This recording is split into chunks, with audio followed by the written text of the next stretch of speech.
అందరికీ నమస్తే. రేవంత్ రెడ్డి ప్రభుత్వం పాలన పైన తర్వాత ఎలక్షన్స్ ముందు కాంగ్రెస్ ఇచ్చిన హామీల మీద హైకోర్టు ఒక సెటరిక్ కామెంట్ చేసింది. ఆ కామెంట్ చూసిన తర్వాత ఎవరికైనా అర్థమవుతుంది, నాకే కాదు. అంటే వీళ్ళ పరిపాలన గురించి, వీళ్ళు ఇచ్చిన హామీల గురించి హైకోర్టుకు కూడా అర్థమైందా, అంటే జడ్జీలకు కూడా అర్థమైందా వీళ్ళ వ్యవహారం, వీళ్ళు ఏం చెయ్యరని. ఊరు మేనిఫెస్టోలో పెట్టిన వాళ్ళకి సంబంధించిన అంశం మీద కోర్టుకు పోయినారు, హైకోర్టుకు. 9 మంది పోయినారు. సార్ హైకోర్టు వీళ్ళు మేనిఫెస్టోలో పెట్టినరు, మీరు కొద్దిగా ఇవ్వమని చెప్పండి సార్ అని. పోతే హైకోర్టు చేసిన కామెంట్ ఏం తెలుసా, మీరు ఇంకా నమ్ముతున్నారా ఆ హామీ అమలైద్దని, ఎలక్షన్స్ ముందు ఇచ్చిన హామీ అమలైద్దని మీరు నమ్ముతున్నారా? అసలు ఇది అందరికి ఇవ్వడం సాధ్యమవుతుందా? రెండో కామెంట్ ఏంటంటే, అడ్మినిస్ట్రేషన్ గురించి నేను మాట్లాడను అంటే ఈ ప్రభుత్వ అడ్మినిస్ట్రేషన్ ఎట్లా ఉందో ఇంకా నేను మాట్లాడదలుచుకోలే అనేది హైకోర్టు చెప్పిన జడ్జి మాట్లాడిన మాటలు ఇవి. తెలంగాణ జనానికే సోయి రావాలి. ఇప్పుడు హైకోర్టే కామెంట్ చేసిందంటే ఇక వీళ్ళ వ్యవహారం, వీళ్ళ ప్రభుత్వం ఎంత సక్సెస్ఫుల్గా నడుస్తుంది, వీళ్ళు ఇచ్చిన హామీలు ఎట్లా అమలవుతున్నాయి, లేకపోతే భవిష్యత్తులో అమలవుతాయి, రేవంత్ రెడ్డి పరిపాలన, రేవంత్ రెడ్డికి అడ్మినిస్ట్రేషన్ మీద ఎంత పట్టొచ్చింది, అన్ని విషయాల మీద క్లారిటీ వచ్చినట్టుగా కనిపించింది. సరే, అసలు ఏ హామీ మీద పోయినరు, హైకోర్టు ఎందుకు అంత తీక్షణంగా స్పందించిందో నేను ఈ వార్తలో అయిపోబోతున్నా.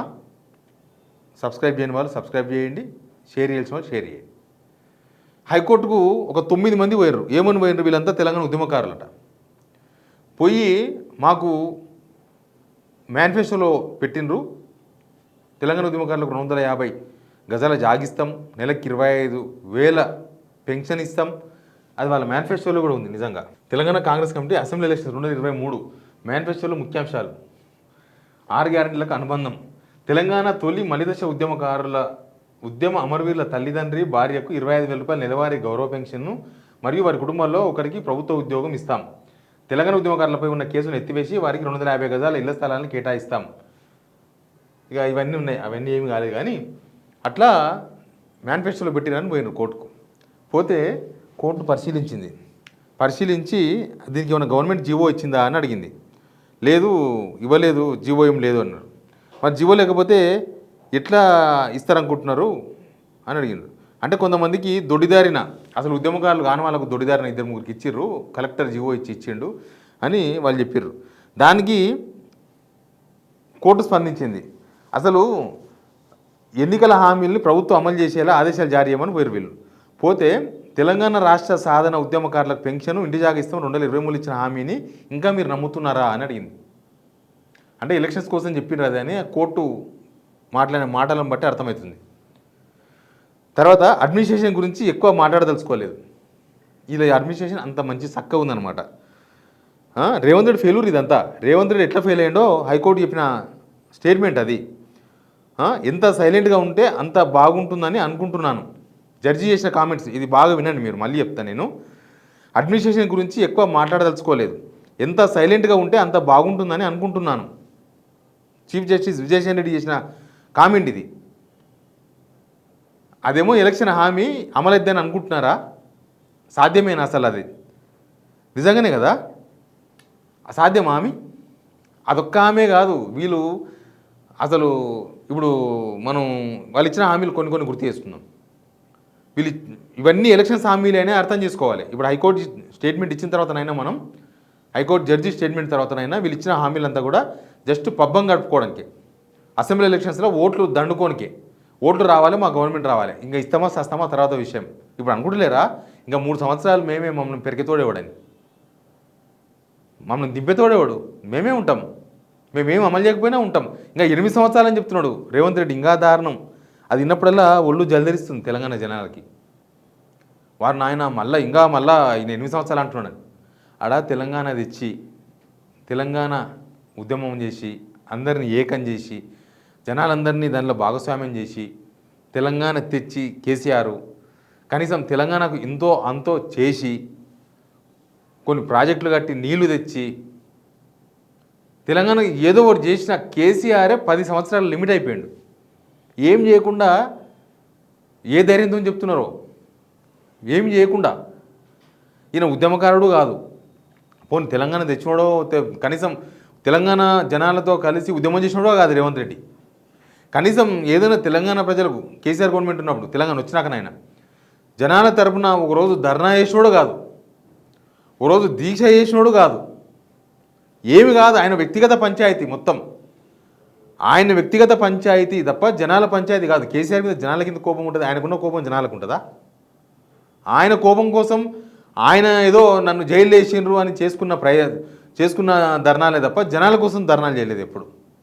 ఇప్పుడు మాట్లాడుతుండు కేసీఆర్ ప్రతిపక్ష పాత్ర పోషిస్తుండా, వీళ్ళు పోషించిండ్రా? కనీసం కేసీఆర్ మొన్ననే కదా క్లాస్ వీగిపోతే ఒక్క ప్రెస్ మీట్ పెడితే 2 నెలలు గిల కొట్టుకున్నారు మీరు, అవతల చంద్రబాబు నాయుడు, ఇద్దరు, ఒక్కరు కాదు. సరే మళ్ళీ ఇంకా పాలిటిక్స్ వద్దు, హామీల దగ్గరకు వద్దాం.